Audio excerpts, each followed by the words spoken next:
Bismillahirrahmanirrahim. Assalamualaikum. Kembali lagi di kelas matematika bersama saya Deborah Saurina. Kali ini kita akan melanjutkan bab bilangan berpangkat, akar, dan logaritma, subbab logaritma. Definisi logaritma. Logaritma merupakan inverse atau kebalikan dari eksponen atau perpangkatan. Misal, saya punya 2 pangkat 3. 2 pangkat 3 ini kan hasilnya sama dengan 8 ya. Jika ditanya 2 pangkat 3 hasilnya berapa, ini disebut operasi pangkat. Kalau misal ditanya akar pangkat 3 dari 8, ini sama dengan berapa, ini disebut operasi akar. Kalau ditanya 2 log 8 sama dengan berapa, ini yang disebut dengan logaritma. Oke, 2 pangkat 3 hasilnya berapa? 8. Akar pangkat 3 dari 8 hasilnya 2. Berarti 2 log 8 hasilnya adalah? Iya, 3 gitu. Jadi logaritma itu yang ditanya adalah pangkatnya. Nah, coba diperhatikan. Jika A pangkat P sama dengan B, dengan A lebih dari 0, dan A tidak sama dengan 1, maka A log B sama dengan P. Perhatikan, A log B, gini ya, A log B sama dengan P. A log B sama dengan P. A di sini, ini disebut basis atau bilangan pokok. B ini disebut numerus. Dan P ini disebut hasil logaritma. Kita ke contoh, 2 pangkat 3 sama dengan 8. Bentuk ini dapat dinyatakan dengan 2 log 8 sama dengan 3. Perhatikan, tadinya 2 pangkat 3 sama dengan 8. Ketika ditulis dalam bentuk log, jadi 2 log 8 sama dengan 3. Kita ke contoh, yang pertama, misal ditanya, 3 log 81, ini hasilnya berapa? Artinya apa? Artinya adalah 3 pangkat berapa yang hasilnya 81. Ya, 3 pangkat 4. Artinya 3 log 81 sama dengan 4. Oke, contoh berikutnya. Misal, saya punya 3 log 1 ditambah 3 log 3 ditambah 3 log 9 ditambah 3 log 27. Ini hasilnya adalah, oke, kita jabarkan satu-satu, kita cari satu-satu ya. 3 log 1, artinya 3 pangkat berapa yang hasilnya 1? Ya, pangkat 0. Kemudian 3 log 3. 3 pangkat berapa yang hasilnya 3? Pangkat 1. 3 log 9, artinya 3 pangkat berapa yang hasilnya 9? 2. Oke. Kemudian 3 log 27. 3 pangkat berapa yang hasilnya 27? 3. Nah, sekarang kita udah dapat hasilnya satu-satu, kemudian kita masukin. Berarti kita punya 3 log 1 itu 0, ditambah 3 log 3, 1, ditambah 3 log 9, 2, ditambah 3 log 27, 3. 0 tambah 1 tambah 2 tambah 3, hasilnya adalah 6. Oke, kita lanjut ke sifat-sifat logaritma. Sifat-sifat logaritma berguna untuk penyederhanaan bentuk pernyataan dalam logaritma. Sifat yang pertama, A log mn. Perhatikan, A log m dikali n, ini bisa kita jabarkan menjadi A log m ditambah A log n. Dengan basis yang sama. Sifat yang kedua, A log m per n. Pembagian ya, m dibagi n, maka ini bisa kita jabarkan menjadi pengurangan. A log m dikurang A log n. Syaratnya sama seperti sifat yang pertama, basisnya sama. Sifat yang ketiga, A pangkat Q log M pangkat P. Di sini basis dan numerus sama-sama memiliki pangkat. Maka pangkatnya kita pindahkan ke depan, ya. Yang P-nya di atas dan yang Q-nya di bawah. Jadi kita punya P per Q dikali A log M. Sifat yang keempat, M log N bisa kita ubah menjadi 1 per N log M. Nih ya, posisi M dan N-nya dibalik. N log M. Sifat yang kelima, M log N, ini bisa kita jabarkan dengan log N per log M, kemudian kita beri basis yang sama. Sifat yang keenam, A pangkat A log M, ini hasilnya adalah M. Oke, kita ke contoh sifat yang pertama.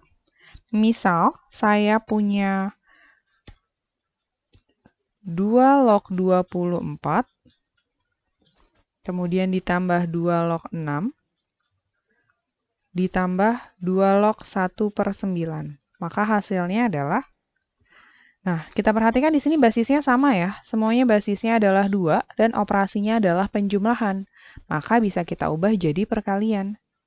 2 log 24 dikali 6 dikali 1/9.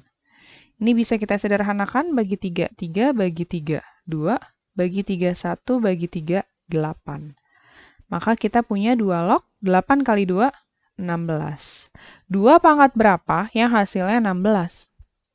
2 pangkat 4. Maka hasilnya adalah 4. Kita ke contoh yang kedua. Misal, saya punya log 2 sama dengan 0,3010. Kemudian, log 3 sama dengan 0,4771. Yang ditanya adalah log 6. Nah, kalau kayak gini gimana? Kalau kayak gini kita perhatikan apa yang diketahui. Yang diketahui adalah log 2 dan log 3. Gitu. Nah, log 6 ini kan kalau dijabarin jadi apa sih? Log 6 sama dengan log 2 kali 3. Gini ya. Nah, di sini bentuknya perkalian. Maka bisa kita jabarkan. Jadi log 2 ditambah log 3. Log 2-nya berapa? 0,3010 ditambah 0,4771. Hasilnya adalah 0,7781. Gitu. Paham ya?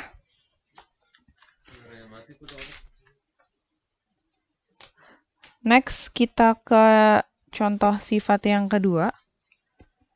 Misal saya punya log 20 dikurang log 2. Perhatikan. Di sini basisnya tidak tertulis. Kalau basisnya tidak tertulis, artinya basisnya 10. Pengurangan, maka kita ubah jadi apa? Jadi pembagian. Maka kita punya log 20 dibagi 2. 20 bagi 2 berapa? 10. Maka 10 log 10 hasilnya adalah 1. Gitu. Contoh yang kedua. Misal saya punya log 2 sama dengan 0,3010. Log 3 sama dengan 0,4771. Yang ditanya adalah log 1,5. Nah, tadi sama seperti yang sebelumnya, kita harus perhatikan dulu apa yang diketahui. Yang diketahui adalah log 2 dan log 3. Maka hubungannya sama 1,5 gimana? 1,5 itu kan hasil pembagian 3 sama 2 ya. Maka log 1,5 itu bisa kita ubah jadi log 3/2. Nah, ini bentuk pembagian. Maka bisa kita ubah jadi pengurangan. Log 3 dikurang log 2. Berarti 0,4771 dikurang 0,3010. Hasilnya berapa? Hasilnya adalah 0,1761. Oke, paham sampai sini ya? Kita lanjutkan ke contoh sifat yang keempat. Misal saya punya setengah log 8 ditambah 9 log akar 3. Nah, ini gimana cara ngerjainnya? Kita ubah dulu ke dalam bentuk pangkat. Setengah itu berapa pangkat berapa? 2 pangkat min 1 log 8 itu adalah 2 pangkat 3 ditambah 9 berapa pangkat berapa? 3 pangkat 2 log, kalau akar 3 itu adalah 3 pangkat setengah. Gitu. Nah, ini kita pindahin tadi ya, sifat yang ketiga. Berarti jadi 3/-1 dikali 2 log 2 ditambah setengah per 2 dikali 3 log 3. 3/-1 berapa? Min 3 dikali 2 log 2 hasilnya 1. Ditambah setengah per 2, 1/4 dikali 3 log 3, 1. Berarti kita punya min 3 ditambah 1/4. 4. Hasilnya adalah min 11/4. Ya, kita ke contoh sifat yang keempat. Misal saya punya 1/3 log 2 ditambah 1/5 log 2. Maka hasilnya adalah, nah, kalau kayak gini kan tadi sifatnya bisa kita balik ya.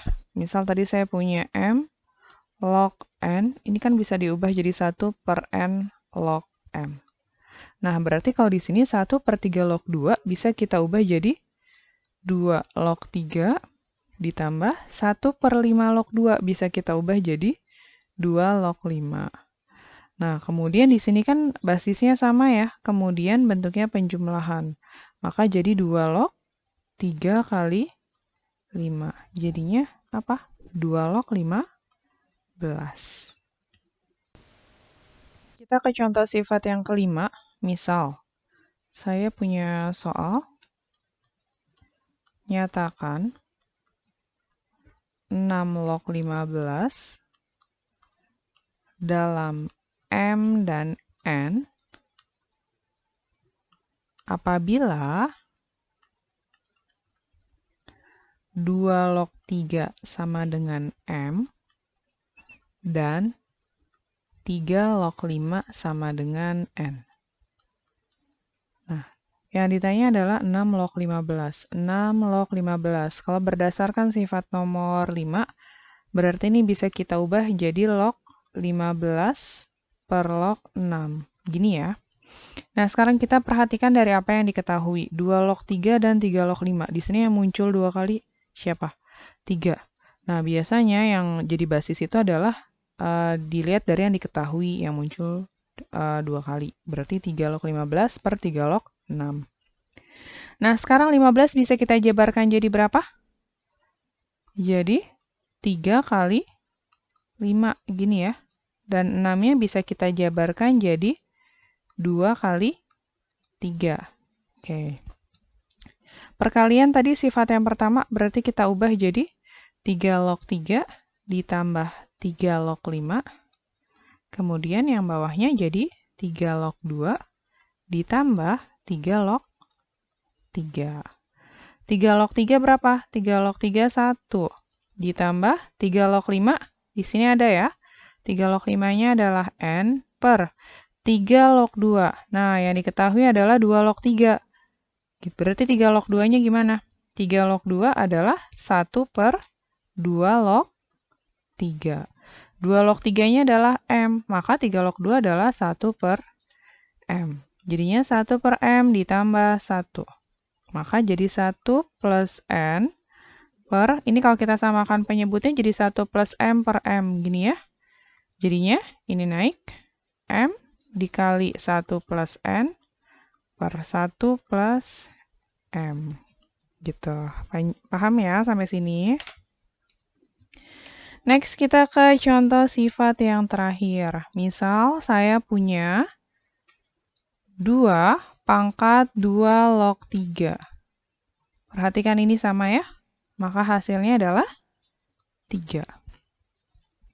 Kemudian misal saya punya 8 pangkat 2 log 5. Nah, ini gimana? 8-nya kita ubah dulu. Jadi, 2 pangkat 3 dipangkatkan 2 log 5. Oke. Ini 3-nya pakai sifat yang tadi ya. Kalau misalnya ada A pangkat P log, A pangkat Q log M pangkat P. Maka jadi P per Q A log M gini ya. Nah, maka ini 3-nya kita ubah jadi pangkatnya si 5. Jadi kita punya 2 pangkat 2 log 5 pangkat 3. Nah, sekarang ininya sudah sama. Kita tinggal punya 5 pangkat 3. Maka hasilnya adalah 125. Gitu. Oke. Sekian pembahasan kita kali ini. Terima kasih. Wassalamualaikum.